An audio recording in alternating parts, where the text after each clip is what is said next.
किसान भाइयों बहनों नमस्कार, स्वागत है आप सभी का मंडी खबर में। मैं हूं आपके साथ ज्योत्सना। अगले आधे घंटे के दौरान आप जान सकेंगे किस कृषि जिन्स के भाव में आई तेजी, किस में आई मंदी। साथ ही आप जानेंगे आगे किस ओर जा सकता है बाजार। आज हम खास तौर से बात करेंगे गेहूं, टमाटर, चना, सरसों और प्याज की। कई और कृषि जिन्सों के भाव में भी आप मंडी खबर के अंदर जानकारी लेंगे, लेकिन आइए सबसे पहले नजर डाल लेते हैं सुर्खियों पर।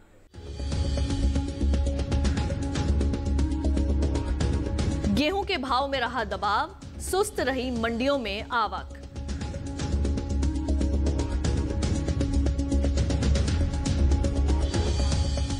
चने के भाव में रहा मिला जुला रुख, उपज में बढ़त का अनुमान।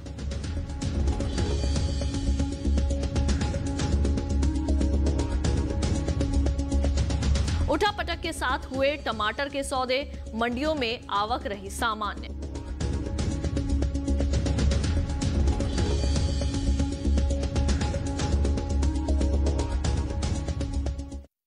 बुलेटिन के पहले हिस्से में हम जानेंगे बाजरा, गुड़ और चने का हाल, लेकिन शुरुआत करते हैं गेहूं से। कुछ मंडियों में गेहूं की आवक में नरमी बनी हुई है तो कुछ में तेजी बनी हुई है। कुछ मंडियों को छोड़ दें तो किसी भी तरह की उठापटक गेहूं में दर्ज नहीं की गई। वहीं मंगलवार को कुछ ही मंडियों में गेहूं की आवक दर्ज की गई है। गेहूं के भाव पर आइए देखते हैं ये रिपोर्ट। गेहूं के भाव कई मंडियों में नीचे आए हैं, जबकि कुछ में तेजी भी दर्ज की गई है। हालांकि भाव में कोई खास उतार चढ़ाव दर्ज नहीं किया जा रहा। कम आवक के बीच मंगलवार को एग्मार्क नेट पर गेहूं के भाव इस तरह रहे। उत्तर प्रदेश की आगरा मंडी में बीते 2 दिनों के दौरान गेहूं के भाव में गिरावट दर्ज की गई है। 13 अप्रैल को यहां गेहूं के सौदे 2040 रुपए पर हुए थे। 14 अप्रैल को इसमें 5 रुपए की मामूली गिरावट आई और भाव 2035 रुपए पर आ गया। उत्तर प्रदेश की ही शाहजहांपुर मंडी में भी इसी दौरान गेहूं के भाव नीचे आए। 13 अप्रैल को यहां गेहूं 1955 रुपए पर बिका। 14 अप्रैल को भाव में 80 रुपए की गिरावट आई और गेहूं 1875 रुपए क्विंटल पर आ गया। राजस्थान की 12 मंडी में भी बीते 2 दिनों के दौरान गेहूं के भाव में गिरावट का रुख रहा है। 13 अप्रैल को यहां गेहूं 1950 रुपए पर बिका। 14 अप्रैल को भाव में 80 रुपए की नरमी आई और भाव 1870 रुपए के स्तर पर आ गया। जबकि राजस्थान की ही खानपुर मंडी में इस दौरान गेहूं के भाव में मामूली फेरबदल के साथ तेजी दर्ज की गई है। 13 अप्रैल को यहां गेहूं का भाव था 1806 रुपए। 14 अप्रैल को भाव 1813 रुपए के स्तर पर जा पहुंचा। देश के अन्य राज्यों की मंडियों की बात करें तो यहां गेहूं के भाव इस तरह रहे। मध्य प्रदेश की खातेगांव मंडी में गेहूं के सौदे 1920 रुपए पर हुए, जबकि गुजरात की जंबूसर मंडी में गेहूं 2200 रुपए क्विंटल पर बिका। बता दें कि कृषि मंत्रालय के दूसरे अग्रिम अनुमान के अनुसार वर्ष 2019-20 में गेहूं की पैदावार 10 करोड़ 62 लाख 10 हजार टन रह सकती है। गेहूं के बाद अब आइए जानते हैं किस तरह रहे मंडियों में बाजरे के भाव। राजस्थान की सांचौर मंडी में बाजरे का भाव रहा 2000 रुपए। उत्तर प्रदेश की कायमगंज मंडी में भाव रहा 1625 रुपए और राज्य की ही सिरसागंज मंडी में कल बाजरे के सौदे 1560 रुपए पर हुए। ये तो बात हुई बाजरे के भाव की। अब आइए एक नजर डाल लेते हैं कैसा रहा गुड़ का बाजार। उत्तर प्रदेश की आगरा मंडी में लाल गुड़ का भाव रहा 3000 रुपए। यहाँ की बरहज मंडी में लाल गुड़ 3320 रुपए पर बिका, जबकि राज्य की ही मुजफ्फरनगर मंडी में पीले गुड़ के सौदे 2680 रुपए पर हुए। अब आइए बात कर लेते हैं चना के बाजार की। चना के बाजार में मिला जुला रुख बना हुआ है। कई मंडियों में इसके सौदे घटत बढ़त के साथ हुए तो कई मंडियों में भाव स्थिर बने रहे। मंडियों में चना की आवक भी अब कम ही हो रही है।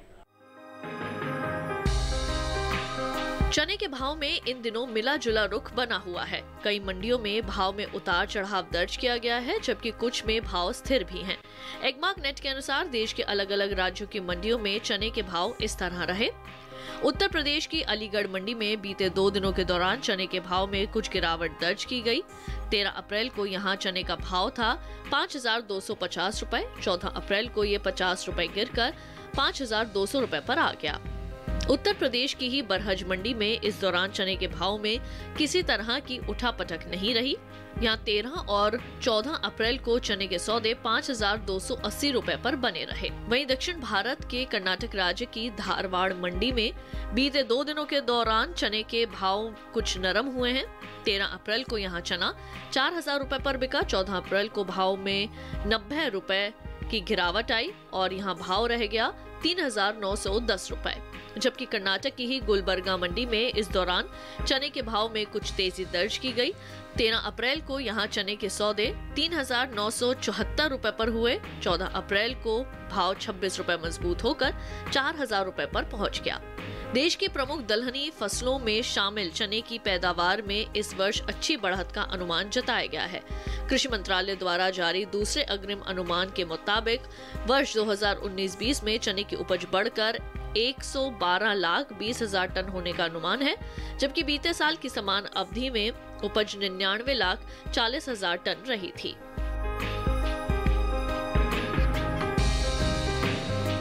मंडी खबर में वक्त हुआ है एक छोटे से ब्रेक का। जल्द लौटेंगे वापस कुछ और कृषि जिंसों के भाव लेकर। आप देखते रहिए दूरदर्शन के साथ।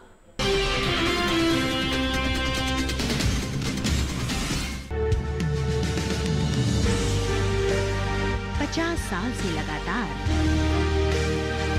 कृषि दर्शन है आपके साथ। खेती की नई तकनीकों से लेकर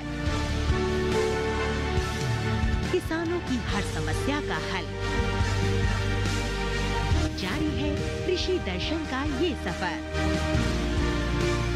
किसान चैनल के साथ सोमवार से शुक्रवार शाम 5:30 पर। जानकारी जो किसानों के लिए हो लाभकारी, समस्याओं पर पड़ेगा समाधान भारी, कृषि की हर बात का ख्याल, कब कैसे की जाए बेहतर देखभाल। जानिए विशेषज्ञों के साथ, देखिए खेत खलिहान, सोमवार से शुक्रवार सुबह 7 बजे डीडी किसान पर।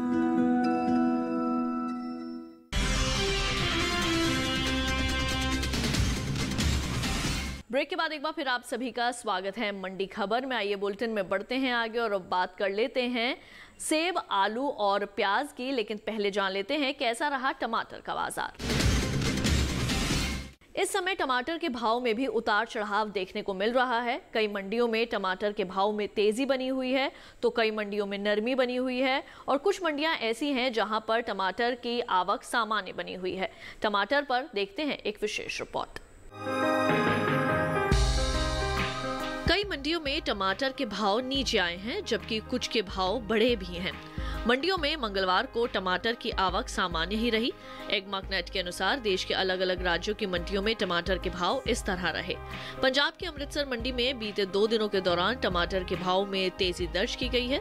13 अप्रैल को यहाँ टमाटर के सौदे 1,000 रुपए पर हुए थे। 14 अप्रैल को ये 300 रुपए बढ़कर 1,300 रुपए क्विंटल पर पहुँच गए। पंजाब की ही पठानकोट मंडी में इस दौरान टमाटर के भाव में गिरावट दर्ज की गई है। 13 अप्रैल को यहाँ टमाटर 1,600 रुपए पर बिका। 14 अप्रैल को इसमें 400 रुपए की बड़ी गिरावट आई और भाव 1,200 रुपए रह गया। हरियाणा की फरीदाबाद मंडी में बीते 2 दिनों के दौरान टमाटर के भाव में गिरावट का रुख रहा है। 13 अप्रैल को यहाँ टमाटर के सौदे 1,750 रुपए पर हुए। 14 अप्रैल को भाव 150 रुपए गिरकर 1,600 रुपए पर आ गया। उत्तर प्रदेश की मुरादाबाद मंडी की बात करें तो यहाँ बीते 2 दिनों के दौरान टमाटर के भाव नीचे आए हैं। 13 अप्रैल को यहाँ टमाटर का भाव था 1,650 रुपए। 14 अप्रैल को इसमें 20 रुपए की गिरावट आई और भाव 1,630 रुपए रह गया। देश के अन्य राज्यों की मंडियों की बात करें तो यहाँ टमाटर के भाव इस तरह रहे। गुजरात की राजकोट मंडी में टमाटर 1,300 रुपए क्विंटल के भाव पर बिका। हिमाचल प्रदेश की सोलन मंडी में भाव था 1,600 रुपए।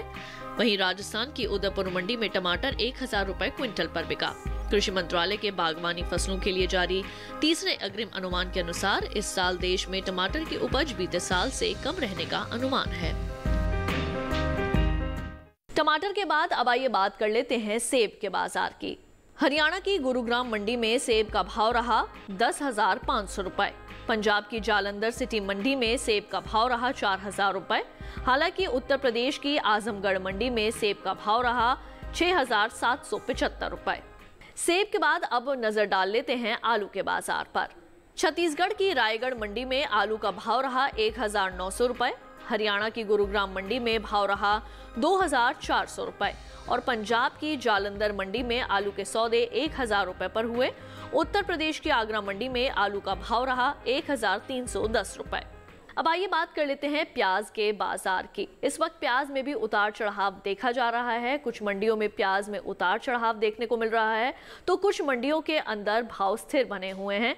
मंडियों में भी इस वक्त प्याज की आवक सामान्य देखी गई है। एगमार्क नेट के अनुसार देश के अलग अलग राज्यों की मंडियों में प्याज के भाव इस तरह रहे। उत्तर प्रदेश की आजमगढ़ मंडी में 13 अप्रैल को प्याज का भाव था 1600 रुपए। 14 अप्रैल को इसमें 100 रुपए की गिरावट आई और भाव 1500 रुपए रह गया।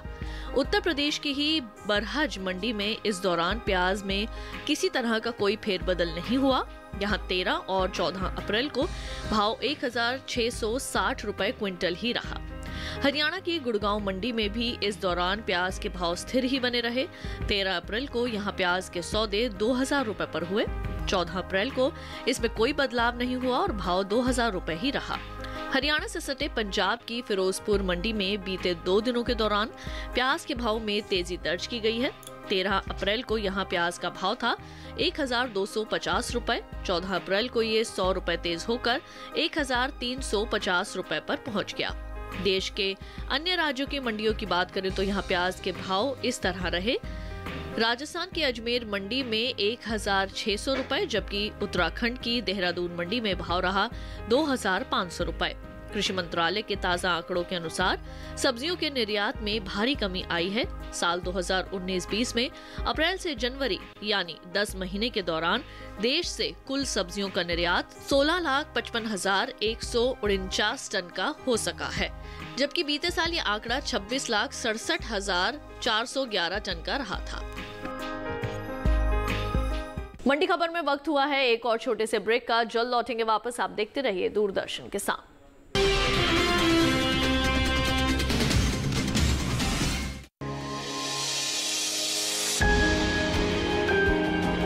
सहेजें कण कण को, सुंदर दे रूप रंग आकार, स्वस्थ जीवन रहे जमीन पर, इंद्रधनुष हो साकार। देखिए प्रकृति की ओर, गुरुवार सुबह 9:30 पर।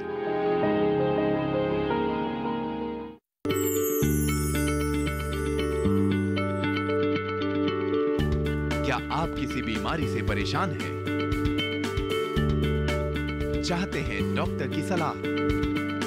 तो हम हैं आपके साथ। बताएंगे आपको जीने की राह। समस्याएं आपकी, समाधान देश के मशहूर विशेषज्ञों के। घर बैठे बात करें देश के जाने माने डॉक्टरों से। हमारे लाइव प्रोग्राम स्वस्थ किसान में हर शनिवार शाम 6 बजे से 7 बजे तक।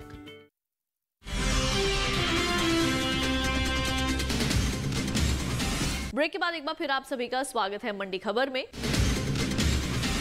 अब आइए बात कर लेते हैं लहसुन की। पंजाब की अमृतसर मंडी में लहसुन का भाव रहा 3500 रुपए। राजस्थान की विजयनगर मंडी में भाव रहा 8000 रुपए, जबकि उत्तर प्रदेश की बरहज मंडी में लहसुन के सौदे 6100 रुपए पर दर्ज हुए। लहसुन के बाद अब आइए नजर डाल लेते हैं जीरा के बाजार पर। राजस्थान की विजयनगर मंडी में जीरा का भाव रहा 11,701 रुपए और इस राज्य की सांचौर मंडी में इस दौरान जीरा के सौदे 11,000 रुपए पर हुए।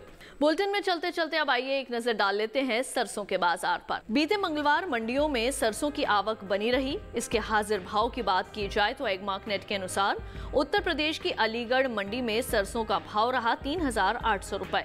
यहाँ की बरहज मंडी में भाव रहा 4,250 रुपए। वहीं राज्य की ही शमशाबाद मंडी में इस बीच सरसों 3,800 रुपए पर बिकी। कृषि मंत्रालय की ओर से 2019-20 के लिए जारी दूसरे अनुमान के अनुसार इसकी पैदावार 91,13,000 टन रह सकती है, जबकि बीते साल यानी वर्ष 2018-19 में सरसों की उपज 92,56,000 टन की रही थी। यानी इस बार सरसों की उपज बीते साल से कम रहेगी। तो मंडी खबर में आज के लिए बस इतना ही। उम्मीद है कि किसानों को अपनी उपज का सही भाव लेने में मंडी खबर से मदद मिल रही होगी। फिलहाल लेते हैं विदा। आप देखते रहिए दूरदर्शन किसान। सोशल डिस्टेंसिंग को बनाकर रखिए। नमस्कार।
दोड्डबल्लापुर तालुक की तपसीहल्ली गांव के प्रगतिशील किसान हैं सदानंद जी।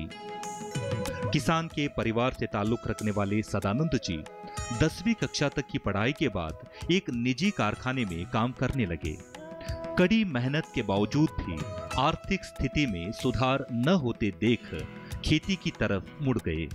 ತಂದೆ ಸಂಪಾದನೆ ಮಾಡಿರ್ತಕ್ಕಂತ ಒಂದು 2 ಕಾಲ ಎಕರೆ ಜಮೀನು ಇತ್ತು। पिताजी ने अपनी कमाई से 2.25 एकड़ की जमीन खरीद रखी थी। बारिश की सहायता से रागी, तूर, जवार आदि धानों की खेती कर सकते हैं। एक बोरवेल लगवाई। बोरवेल लगाने के बाद अच्छा पानी मिला। पानी मिलते ही मैंने खेती शुरू कर दी और फैक्ट्री भी जाता था। परिवार में सबकी मदद लेकर खेती भी करने लगा। पहले तो 3-4 साल तक खेती की। तब मैं 2.25 एकड़ की जमीन में 1 या 2 तरह के धान ही उगाता था। पहले तो खेती करना मुश्किल ही लगता था। उसके बाद धीरे धीरे आदत बनती गई। फिर थोड़ा अनुभव होते गया। जैसे जैसे खेती में मेरा अनुभव बढ़ता गया, बेहतरीन खेती करने की कोशिश करने लगा। सदानंद जी के पास 2.25 एकड़ की सूखी जमीन है, जिसमें पहल चावल और रागी उगाई थी। इसके बाद बेंगलुरु कृषि विश्वविद्यालय के विशेषज्ञों के मार्गदर्शन से समग्र खेती में प्रशिक्षण पाकर कामयाबी की पहली सीढ़ी तय की। 10 जन साइंटिस्टಗಳು ಮುಂದೆ ನಮ್ಮ ತುಗ್ಗೆರೆ ಹೋಬಳಿನಲ್ಲಿ 8-10 वैज्ञानिक हमारे इलाके यानी उत्तुगेरे आए। वहाँ इंटीग्रेटेड फार्मिंग यानी समग्र खेती के बारे में मार्गदर्शन दिया। किस तरह से किसान समग्र कृषि को बेहतरीन तरीके से अपना सकते हैं, कैसे लाभ उठा सकते हैं, ऐसी खेती किस तरह अपना सकते हैं जिससे नुकसान नहीं हो। इन तमाम बातों पर रोशनी डाली। फैक्ट्री के काम से इस्तीफा देने के बाद मुझे यह मार्गदर्शन बिल्कुल सही समय पर मिला। इससे बहुत ही मदद मिली। फूलों की खेती इन दिनों प्रमुख उद्योग के रूप में निखरा है। कम स्थान में अधिक उपज के साथ ही साथ अधिक लाभ देने वाली पुष्प की खेती को भी समग्र कृषि में अपनाया सदानंद जी ने। 2 ಕಾಲ ಎಕರೆ ಜಮೀನಿನಲ್ಲಿ 2.25 एकड़ की जमीन पर खेती के लिए भूमि का वर्गीकरण कुछ इस तरह किया कि आधे एकड़ में गुलाब और अन्य फूल उगाए हैं, आधे एकड़ में सब्जियां उगाई हैं, आधे एकड़ में गायों के लिए चारा और अनाज उगा रहे हैं, आधे एकड़ में पहले से ही सुपारी की खेती कर रहे थे। उल्लेखनीय है कि यहाँ सुपारी के पौधों के कतारों के बीच इंटरक्रॉप की व्यवस्था भी की है। यहाँ घर के लिए उपयोगी फल और अन्य फसल की व्यवस्था भी की है। इसके अलावा मछली पालन सफलतापूर्वक कर रहे हैं। इसके लिए बोरवेल से पानी जमा किया जाता है। इसमें मछली पालन भी करते हैं। खेतों के लिए भी यह पानी उपयोग में लिया जाता है। ನಾನು ಇಂಟಿಗ್ರೇಟೆಡ್ ಫಾರ್ಮ್ ಅಲ್ಲಿ ಏನ್ ಮಾಡ್ತೀನಿ ಅಂತಂದ್ರೆ ಎಲ್ಲ ಕ್ರಾಪ್ इस इंटीग्रेटेड फार्मिंग में अलग अलग तरह की खेती की जाती है। इसके अंतर्गत गुलाब खेती भी आती है। गुलाब के फलों की खेती ऐसी है जिसमें हर रोज आमदनी मिलती है। अलबत्ता शुरुआत में लागत अधिक होती है। 4-5 महीने इंतजार करना पड़ता है। तब तक जतन से देखभाल करनी पड़ती है। हमने गुलाब के पौधों के बीच मैरीगोल्ड यानी गेंदे के फूल की कतारें लगाई हैं। 3 महीने में ये फसल तैयार हो जाती हैं। बाजार में मांग अधिक होने के कारण आमदनी भी अच्छी मिलती है। खेती की उपजीविका में डेयरी भी एक है। यहाँ पर भी तकनीकों की सहायता से हर दिन की आमदनी के लिए ताजे दूध की आपूर्ति की व्यवस्था की है सदानंद जी ने। ಜೊತೆಗ ಈ ಹೈನುಗಾರಿಕೆಯಲ್ಲಿ ಒಂದು 6-7 ಹಸುಗಳು ಇಟ್ಕೊಂಡಿದ್ದೀನಿ। डेयरी के लिए 7 गाय पाल रखी है। हर रोज करीब 120 लीटर दूध मिलता है। घर के लोग ही दूध दोहने का काम संभालते हैं। मजदूरों पर निर्भर नहीं रहना पड़ता। 15 दिनों में लगभग 40 से 50 हजार रुपए मिल जाते हैं। दूध दोहने के लिए मशीन और गायों की सफाई के लिए स्प्रे गन इस्तेमाल करते हैं। इसकी मदद से 2-2.5 घंटे का काम 15 मिनट में निपट जाता है। देखा जाए तो टेक्नोलॉजी से मजदूरों की समस्या कम हो जाती है, खर्चा भी घट जाता है। खेती में बूंद सिंचाई, छिड़काऊ यंत्र, मिनी ट्रैक्टर के साथ साथ खेती के लिए आवश्यक मशीनों और तकनीकों को अपनाया है सदानंद जी ने। ಆಮೇಲೆ ಜೊತೆಗ ತಂತ್ರಜ್ಞಾನ ಆಮೇಲೆ ಈ ಆಳುಗಳ ಸಮಸ್ಯೆ वैसे तो दिन ब दिन बिजली पानी की समस्या रहती है, फिर भी तकनीक का सही इस्तेमाल खेती के लिए बेहतरीन परिणाम ला सकता है। अब देखिए, तकनीकी मदद से ड्रिप इरिगेशन तैयार करवाया गया है। दवाई छिड़काव के लिए पुराने स्कूटर का उपयोग स्प्रेयर के रूप में किया है। एक पावर वीडर भी लिया है। वाकई तकनीक का फायदा है। घरेलू जरूरतों के लिए फल और सब्जियों को इन्होंने अपनी ही जमीन में उगाया है। साथ ही बाजार की जरूरत के मुताबिक फसल उगाने से खेती में नुकसान को रोका जा सकता है, ऐसा मानते हैं सदानंद जी।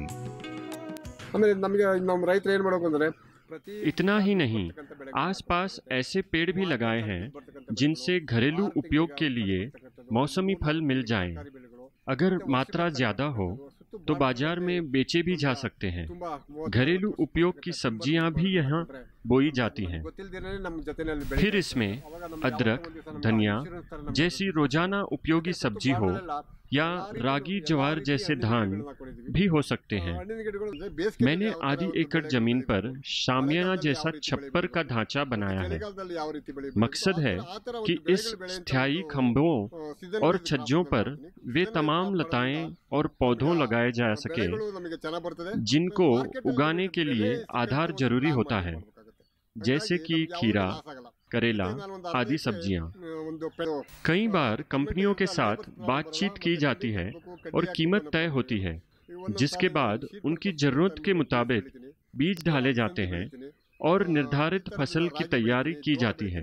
नई फसलें, नई तकनीक, एक्सपर्ट्स की राय, सफल किसान, आधुनिक खेती, बागवानी, पशुपालन और विज्ञान, किसान की हर समस्या का निदान। जय किसान जय विज्ञान, शुक्रवार सुबह 9:30 पर।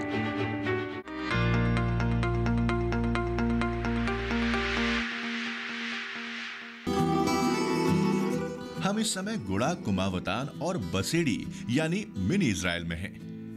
दाएं और बाएं दोनों तरफ आप देख रहे हैं किसानों द्वारा बनाए गए ये ग्रीन हाउस। इनमें खीरा, मिर्ची, टमाटर की खेती होती है और किसान इनसे वार्षिक 50 लाख तक की कमाई कर रहे हैं। यहाँ के लगभग हर किसान ने इजराइल की तर्ज पर खेती करना प्रारंभ कर दिया है। पारंपरिक की बजाय संरक्षित यानी पॉली हाउस बनाकर खेती को आधुनिक बना दिया है। यहाँ 200 से अधिक पॉली हाउस बन गए हैं।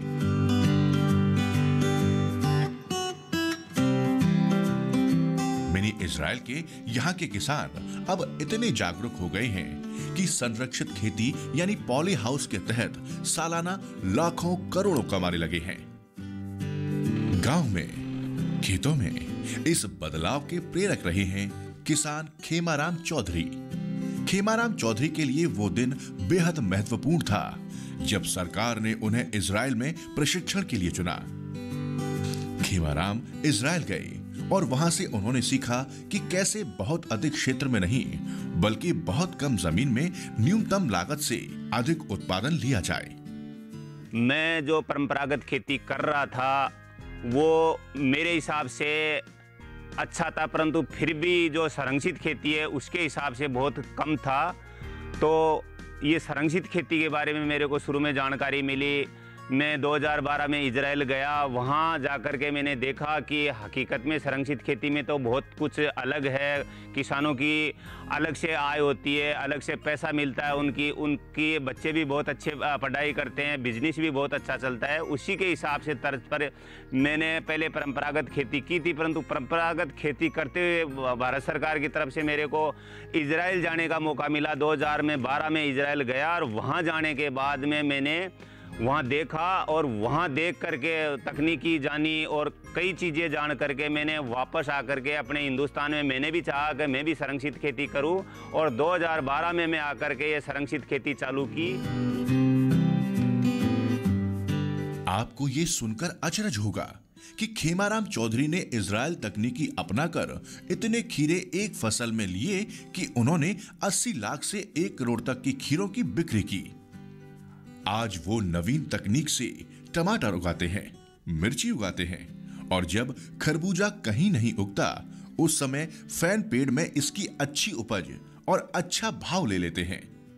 ये खीरे जो आप मेरे हाथों में देख रहे हो वो एक चाइनीज के नाम से बोला जाता है, परंतु ये चाइनीज नहीं है। ये हिंदुस्तान का खीरा, खुद का यहीं का बोया हुआ खीरा है और हमारे खेतों में होता है। ये पहले एक हमारे किसानों के लिए ये था कि ये चाइनीज़ खीरे के नाम से क्यों प्रसिद्ध हो गया, परंतु ये हमारे किसानों का पैदा किया हुआ खीरा है। और ये जब मैं गया वहाँ जब हमने खेती देखी उसको मैंने यहाँ आकर के जानकारी के हिसाब से पैदावार ले रखी है और ले रहा हूँ, तो ये खीरे में मेरे को बहुत अच्छा प्रॉफिट मिला। खीरे के अलावा फसलें और भी करते थे परंतु और में इतना मुनाफा नहीं है। सबसे बेस्ट हमारे को खीरे में ही पैसा मिलता है और वो भी इतना अच्छा मिलता है कि आप सपोज करोगे कि आज मैं किसान लाखों की बात नहीं करोड़ों की बात करता हूँ कि आज करोड़ों में पैसा करना एक किसान के लिए मतलब एक सपने से भी बहुत बड़ा है। और ये तभी संभव हुआ है जब भारत सरकार ने हमारे किसान भाइयों को इजराइल भेजा और वहाँ तकनीकी देख करके हमने यहाँ अपनाया। इन्होंने सीखा कि कैसे सौर ऊर्जा से खेती में अधिकतम मुनाफा कमाया जाए। ये सीखा कि कैसे तापमान और हवा की आर्द्रता का ध्यान रखते हुए पॉली हाउस में सब्जियों की अच्छी पैदावार की जाए। खेमाराम चौधरी की इजराइल की तर्ज पर की गई संरक्षित खेती यानी पॉली हाउस की तकनीक ने कमाल किया है। उनकी देखा देखी ही और किसानों ने भी इजराइल की उनकी सीख को अपनाते हुए अपने यहाँ सोलर पैनल खेतों में लगवाए, हौज बनवाए और इससे किसानों की आमदनी में इजाफा होने लगा।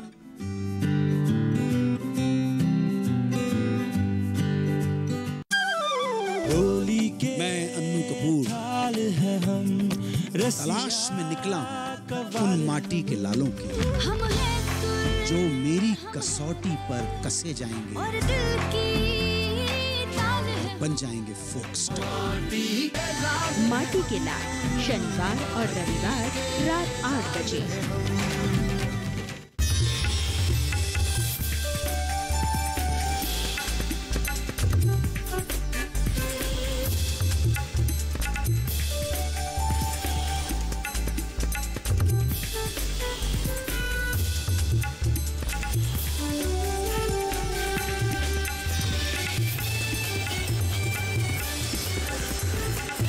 के साथ बदलते भारत की शान।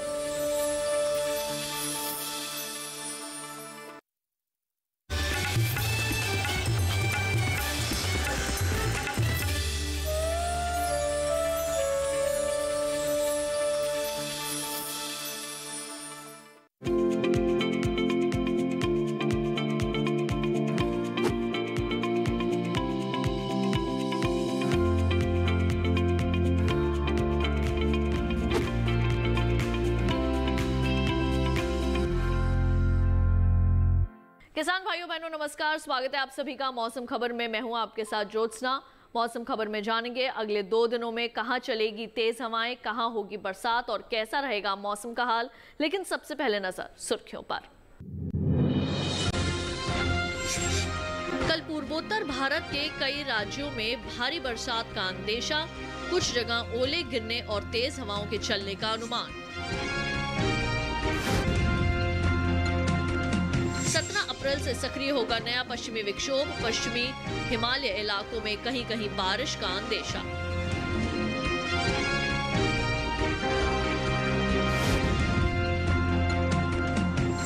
शुक्रवार को जम्मू कश्मीर और लद्दाख में कहीं कहीं तेज हवाओं के साथ ओले गिरने का अनुमान।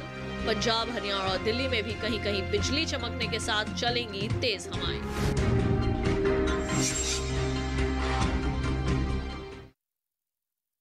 बुलेटिन की शुरुआत करते हैं आज की कुछ बड़ी खबरों के साथ। 17 अप्रैल से सक्रिय होगा नया पश्चिमी विक्षोभ, जिसके चलते पश्चिमी हिमालय इलाकों में कहीं कहीं बारिश का अंदेशा। शुक्रवार को जम्मू कश्मीर और लद्दाख में कहीं कहीं तेज हवाओं के साथ ओले गिरने का अनुमान। हिमाचल प्रदेश और उत्तराखंड में भी इक्का दुक्का जगह तेज हवाओं के साथ ओलावृष्टि संभव। 30 से 40 किलोमीटर प्रति घंटा रह सकती है हवाओं की रफ्तार। शुक्रवार को पंजाब, हरियाणा और दिल्ली में कहीं कहीं बिजली चमकने के साथ तेज हवाएं चलने की संभावना। कल असम और मेघालय में कहीं कहीं तेज हवाएं और ओले गिरने का अंदेशा। नागालैंड, मणिपुर, मिजोरम और त्रिपुरा में भी कहीं कहीं तेज हवाएं और ओले संभव। उप हिमालय, पश्चिम बंगाल और सिक्किम में कहीं कहीं तेज हवाएं और ओले गिरने की संभावना। कल अरुणाचल प्रदेश, असम और मेघालय में इक्का दुक्का जगह हो सकती है भारी बरसात। उप हिमालय, पश्चिम बंगाल और सिक्किम में कहीं कहीं तेज बरसात संभव। कल नागालैंड, मणिपुर, मिजोरम और त्रिपुरा में भी कहीं कहीं तेज बारिश संभव। गुरुवार को बिहार में कहीं कहीं बिजली चमकने के साथ चल सकती है तेज हवाएं। छत्तीसगढ़ में कल इक्का दुक्का जगह बिजली चमकने की संभावना। और अब आइए डालते हैं नजर बारिश के अनुमान पर और जानते हैं कि अगले 2 दिन कहां होगी बारिश और कहां रहेगा मौसम साफ। मौसम के हाल में सबसे पहले बात करते हैं उत्तर भारत के पहाड़ी इलाकों की।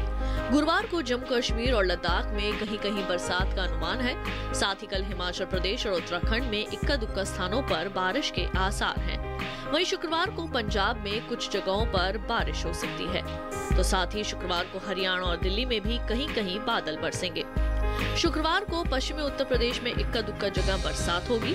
तो साथ ही शुक्रवार को पूर्वी और पश्चिमी राजस्थान में भी कहीं कहीं बरसात का अनुमान है। वहीं अगले 2 दिन पूर्वी भारत के गांगे पश्चिम बंगाल में इक्का दुक्का जगह बादल बरस सकते हैं। साथ ही कल उप हिमालय, पश्चिम बंगाल और सिक्किम में कई जगहों पर बारिश की संभावना बनी हुई है। गुरुवार को असम और मेघालय में कई जगह बरसात के आसार हैं। कल अरुणाचल प्रदेश में भी कई इलाकों के अंदर बरसात की संभावना है। नागालैंड, मणिपुर, मिजोरम और त्रिपुरा में भी कल कई हिस्सों के अंदर बरसात होगी। कल और शुक्रवार को ओडिशा में कहीं कहीं बादल बरस सकते हैं। अगले 2 दिन बिहार और झारखंड में इक्का दुक्का जगह बरसात की संभावना है। अगर मध्य भारत की बात करें तो शुक्रवार को पूर्वी और पश्चिमी मध्य प्रदेश में कहीं कहीं बरसात का अनुमान है। तो साथ ही अगले 2 दिन छत्तीसगढ़ में इक्का दुक्का स्थानों पर बरसात होगी। कल और शुक्रवार को विदर्भ में कहीं कहीं बादल बरस सकते हैं। अगले 2 दिन मध्य महाराष्ट्र और मराठवाड़ा में भी बरसात की संभावनाएं बनी हुई हैं। दक्षिण भारत की बात करें तो गुरुवार और शुक्रवार को तटीय आंध्र प्रदेश में कहीं कहीं बरसात होगी। इसके साथ ही अगले 2 दिन तमिलनाडु और पुडुचेरी में इक्का दुक्का जगहों पर बरसात हो सकती है। 2 दिन कर्नाटक के तटीय इलाकों में भी वर्षा की संभावना है। तो कल और शुक्रवार को केरल में कहीं कहीं बारिश का अनुमान है। गुरुवार को अंडमान निकोबार द्वीप समूह में भी इक्का दुक्का जगह बरस सकते हैं बादल। मौसम पूर्वानुमान के बाद अब आइए एक नजर डालते हैं पिछले 24 घंटों के दौरान हुई बारिश पर। जम्मू कश्मीर और लद्दाख में कई जगह बरसात हुई। उत्तराखंड में कुछ जगह बादल बरसे।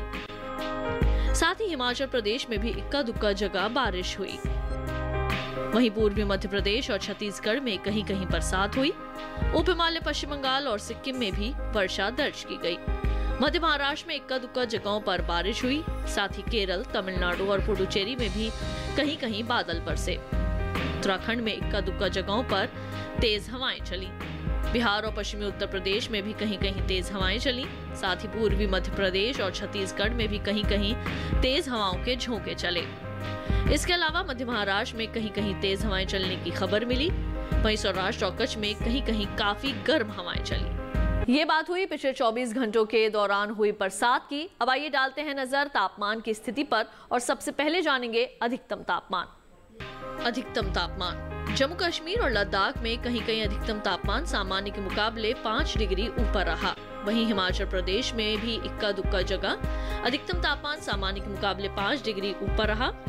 साथ ही असम और मेघालय में कई जगह अधिकतम तापमान सामान्य की तुलना में 5 डिग्री ऊपर दर्ज किया गया। सौराष्ट्र और कच्छ में कई जगह अधिकतम तापमान में 3 से 5 डिग्री तक की बढ़ोतरी हुई। पंजाब, हरियाणा और दिल्ली में भी कुछ जगहों पर अधिकतम तापमान में 3 से 5 डिग्री तक की बढ़त दर्ज की गई। पूर्वी राजस्थान और गुजरात में कई अधिकतम तापमान सामान्य के मुकाबले 3 से 5 डिग्री ज्यादा आंका गया।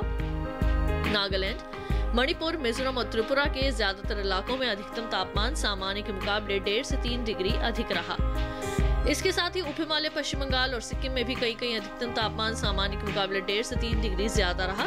देश के मैदानी इलाकों में सबसे ज्यादा तापमान विदर्भ के अकोला में 43.4 डिग्री सेल्सियस दर्ज किया गया। अब आइए बात करते हैं न्यूनतम तापमान की। पंजाब में कई जगह न्यूनतम तापमान सामान्य की तुलना में 5 डिग्री ऊपर रहा। राजस्थान के कुछ इलाकों में न्यूनतम तापमान सामान्य के मुकाबले 5 डिग्री ज्यादा रहा। साथ ही जम्मू कश्मीर और लद्दाख में कहीं जगह तापमान सामान्य के मुकाबले 5 डिग्री ऊपर दर्ज किया गया। हरियाणा और दिल्ली में भी कई जगह तापमान में 3 से 5 डिग्री तक की बढ़ोतरी हुई है, जबकि छत्तीसगढ़ में कहीं न्यूनतम तापमान सामान्य के मुकाबले 1.5 से 3 डिग्री कम दर्ज हुआ। इसके साथ ही रायलसीमा में इक्का दुक्का जगह न्यूनतम तापमान सामान्य के मुकाबले 1.5 से 3 डिग्री कम दर्ज हुआ। इसके अलावा तमिलनाडु और पुडुचेरी में भी कुछ जगह न्यूनतम तापमान में 1.5 से 3 डिग्री तक की कमी आई। इसी बीच देश में सबसे कम तापमान पश्चिमी मध्य प्रदेश के धार में 18.2 डिग्री सेल्सियस रिकॉर्ड हुआ है। इसी के साथ मौसम खबर में वक्त हो चला एक छोटे से ब्रेक का। जल्द लौटेंगे वापस, आप देखते रहिए दूरदर्शन के साथ।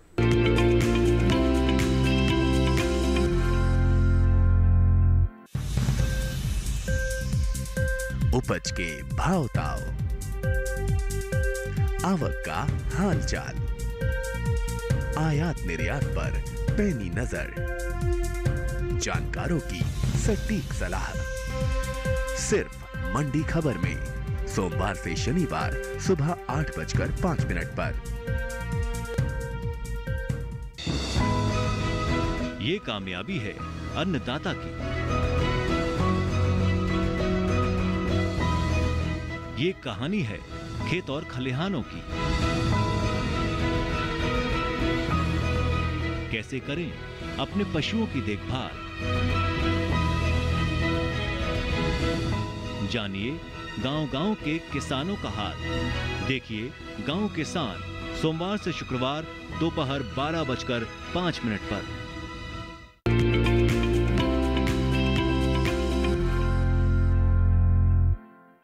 ब्रेक के बाद एक बार फिर आप सभी का स्वागत है मौसम खबर में। अब आइए बात करते हैं राजस्थान और मध्य प्रदेश के किसानों की और उनको बताते हैं कि अभी आपने अपनी फसलों में कौन कौन से कृषि कार्य करने हैं और किस तरह से रोगों और कीटों के प्रकोप से आप अपनी फसल को बचा सकते हैं। ये तमाम जानकारियों के लिए आइए देखते हैं ये रिपोर्ट। राजस्थान के किसान काटी गई फसलों को भंडारण से पहले अच्छी तरह सुखा लें। यहाँ के किसान जायद भिंडी की फसल को मोज़ेक से बचाने के उपाय करें। इस रोग के प्रकोप से पौधों की पत्तियां और फल पीले पड़ जाते हैं। इस रोग की वाहक सफेद मक्खी होती है। रोकथाम के लिए फूल आने के पहले इमिडाक्लोप्रिड या एसिटामेप्रिड दवा की 3 से 5 मिलीलीटर मात्रा को प्रति लीटर पानी में मिलाकर छिड़काव करना चाहिए। राजस्थान में बैंगन की फसल में तना और फल छेदक के लक्षण दिखाई देने पर साइपरमेथ्रिन दवा की 5 मिलीलीटर मात्रा को प्रति लीटर पानी में मिलाकर छिड़कें। इसके अलावा बेल वाली सब्जी, टिंडा, तुरई, ककड़ी और करेला फसल को भी फल मक्खी से बचाने के लिए उचित उपाय करें। मध्य प्रदेश के किसान जल्द से जल्द तैयार रबी फसलों की कटाई का काम कर लें, तो साथ ही ग्रीष्मकालीन फसलों की बुआई की तैयारी करें। यहाँ के किसान मूंग, उड़द और बेल वाली सब्जियों की बुआई करें। बेहतर उत्पादन के लिए उन्नत किस्मों का चयन करें। इसके अलावा जिन किसानों ने नए बाग लगाए हैं वो पौधों की उचित देखभाल करें। कीट और रोगों के नियंत्रण के लिए मेलाथियान 2.0 मिलीलीटर और मैनकोजेब 3.0 को प्रति लीटर पानी में मिलाकर छिड़काव करें। विंध्य क्षेत्र में लहसुन की फसल में थ्रिप्स की आशंका है। रोकथाम के लिए क्लोरोपाइरीफॉस 20 EC दवा के घोल का छिड़काव करें। इसके अलावा बैंगन और टमाटर के पौधों की रोपाई का काम कर लें। मध्य प्रदेश के झाबुआ क्षेत्र के किसान सब्जी की फसलों को चूसक कीटों से बचाने के उपाय करें। और अब आइए बात करते हैं आज की फसल की। आज की फसल में हम आपको जानकारी देने वाले हैं बैंगन के बारे में, किस तरह से आपने करनी है बैंगन की खेती, कौन सी उन्नत किस्में हैं जिनका आप चयन कर सकते हैं, और बैंगन की खेती करने के दौरान कौन कौन सी ऐसी मुख्य बातें हैं जिनको आपने विशेष रूप से ध्यान में रखना है। आइए तमाम जानकारियों पर डालते हैं एक नजर। ये समय बैंगन की बुआई के लिए अनुकूल है। बैंगन की बुआई करने से पहले खेतों को अच्छी तरह तैयार कर लें। खेतों की जुताई कर जमीन को समतल कर लें। बुआई करते समय पौध से पौध की दूरी 60 सेंटीमीटर और पंक्ति से पंक्ति की दूरी 60 से 75 सेंटीमीटर रखें। किसान बैंगन की कई किस्मों की बुआई इस समय कर सकते हैं, जैसे पूसा श्यामला। बैंगन की एक किस्म लंबे आकार की होती है। इस किस्म की बुआई पंजाब, उत्तर प्रदेश, बिहार और झारखंड में कर सकते हैं। इस किस्म की 1 हेक्टेयर में 390 क्विंटल पैदावार ले सकते हैं। इसकी शाखाएं सीधी और पौधा कांटा रहित होता है। पूसा पर्पल क्लस्टर की बुआई भी की जा सकती है। ये किस्म उत्तरी भारत के मैदानी और पर्वतीय इलाकों के लिए अच्छी होती है। 1 हेक्टेयर में 200 क्विंटल पैदावार ली जा सकती है। इसकी लंबाई 10 से 12 सेंटीमीटर होती है। इसका रंग गहरा बैंगनी होता है। इसके अलावा पूसा अंकुर की बुआई की जा सकती है। इस किस्म का आकार गोल होता है। पूसा अंकुर राजस्थान, गुजरात, हरियाणा, दिल्ली, मध्य प्रदेश और महाराष्ट्र में लगाने के लिए काफी अच्छी है। 1 हेक्टेयर में 350 क्विंटल फसल ली जा सकती है। पूसा उत्तम भी लगा सकते हैं। इसका आकार भी गोल होता है। बैंगन की इस किस्म की बुआई पंजाब, उत्तर प्रदेश, बिहार और दिल्ली में की जा सकती है। बुआई के तुरंत बाद पहली सिंचाई करें। खरपतवार नियंत्रण के लिए स्टाम्प नामक दवा की 3.5 लीटर मात्रा को 1000 लीटर पानी में मिलाकर छिड़काव करें। इतनी दवा 1 हेक्टेयर रकबे के लिए काफी रहेगी। दवा के छिड़काव के बाद तुरंत सिंचाई कर दें। ऐसा करने से आप खरपतवार पर नियंत्रण रख सकेंगे। बैंगन की फसल में तना और फल भेदक कीटों के हमले का खतरा बना रहता है। इससे बचाव के लिए किसान साइपरमेथ्रिन दवा की 1 मिलीलीटर मात्रा को 1 लीटर पानी में मिलाकर छिड़काव करें। ध्यान रखें कि दवा का छिड़काव विशेषज्ञों की सलाह से मौसम साफ रहने पर ही करें। बैंगन की खेती पर अभी आपने तमाम विशेष जानकारियां हासिल की। अब आइए आपको मौसम के अनुसार खेती की कुछ खास बातें बता दें। और अब आपको बताते हैं मौसम अनुसार खेती के बारे में। कर्नाटक के किसान धान की फसल को ब्लास्ट रोग से बचाएं। पूर्वी उत्तर प्रदेश में गेहूं और सरसों फसल की कटाई जारी रखें। पूर्वी उत्तर प्रदेश के किसान चारा फसलों की बुवाई कर लें। पूर्वी उत्तर प्रदेश में ही तैयार आलू की खुदाई का काम कर लें। पश्चिमी उत्तर प्रदेश के किसानों के लिए सलाह है कि मक्का और मूंग की बुआई को जारी रखें। पश्चिमी उत्तर प्रदेश में बाजरा और लोबिया की बुआई कर लें। पश्चिमी उत्तर प्रदेश में गेहूं और चने की कटी फसल की थ्रेशिंग कर लें। राजस्थान में गेहूं, मेथी और चने की कटाई को जारी रखें। किसान भाइयों बहनों, कोरोना संक्रमण का असर इस वक्त दुनिया भर में देखा जा रहा है। इससे जुड़ी जानकारियों पर डालेंगे एक नजर।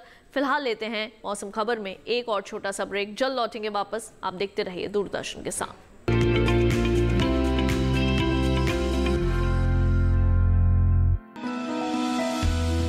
जानकारी जो किसानों के लिए हो लाभकारी, समस्याओं पर पड़ेगा समाधान भारी, कृषि की हर बात का ख्याल, कब कैसे की जाए बेहतर देखभाल। जानिए विशेषज्ञों के साथ, देखिए खेत खलिहान, सोमवार से शुक्रवार सुबह 7 बजे डीडी किसान पर।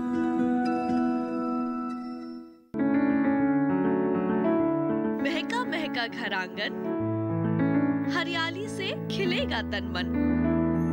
छत पर छोटी सी बगिया, जरूरत भी पूरी, शौक भी पूरा।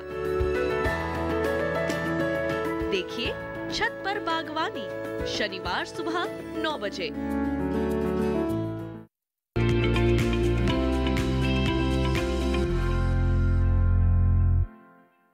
ब्रेक के बाद एक बार फिर आप सभी का स्वागत है मौसम खबर में। आइए बुलेटिन में बढ़ते हैं आगे। आपको मौसम के लिहाज से खेती की कुछ और खास बातें बता दें। राजस्थान के किसान कपास की बुआई जारी रखें। राजस्थान के किसान सरसों और जौ की कटाई करें। राजस्थान में ग्रीष्मकालीन मूंग की बुआई के लिए खेत को तैयार करें। महाराष्ट्र और कोंकण के किसान तैयार धान की कटाई कर लें। महाराष्ट्र और कोंकण में कटी फसलों को साफ और सुरक्षित जगह पर रखें। मराठवाड़ा के किसान तैयार हल्दी की खुदाई कर सुरक्षित स्थान में रखें। विदर्भ में गेहूं और चना फसल की कटाई का काम कर लें। विदर्भ के किसान तैयार सब्जी फसलों की तुड़ाई कर लें।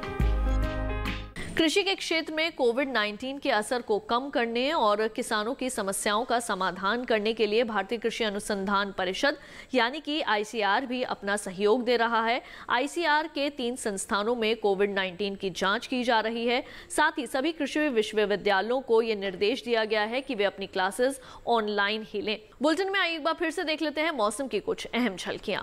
17 अप्रैल से सक्रिय होगा नया पश्चिमी विक्षोभ, जिसके चलते पश्चिमी हिमालय इलाकों में कहीं कहीं बारिश का अंदेशा। शुक्रवार को जम्मू कश्मीर और लद्दाख में कहीं कहीं तेज हवाओं के साथ ओले गिरने का अनुमान। हिमाचल प्रदेश और उत्तराखंड में भी इक्का दुक्का जगह तेज हवाओं के साथ ओलावृष्टि संभव। 30 से 40 किलोमीटर प्रति घंटा रह सकती है हवाओं की रफ्तार। शुक्रवार को पंजाब, हरियाणा और दिल्ली में कहीं कहीं बिजली चमकने के साथ तेज हवाएं चलने की संभावना। कल असम और मेघालय में कहीं कहीं तेज हवाएं और ओले गिरने का अंदेशा। नागालैंड, मणिपुर, मिजोरम और त्रिपुरा में भी कहीं कहीं तेज हवाएं और ओले संभव। उप हिमालय, पश्चिम बंगाल और सिक्किम में कहीं कहीं तेज हवाएं और ओले गिरने की संभावना। कल अरुणाचल प्रदेश, असम और मेघालय में इक्का दुक्का जगह हो सकती है भारी बरसात। उप हिमालय, पश्चिम बंगाल और सिक्किम में कहीं कहीं तेज बरसात संभव।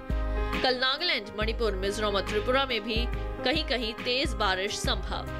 गुरुवार को बिहार में कहीं कहीं बिजली चमकने के साथ चल सकती हैं तेज हवाएं। छत्तीसगढ़ में कल इक्का दुक्का जगह बिजली चमकने की संभावना।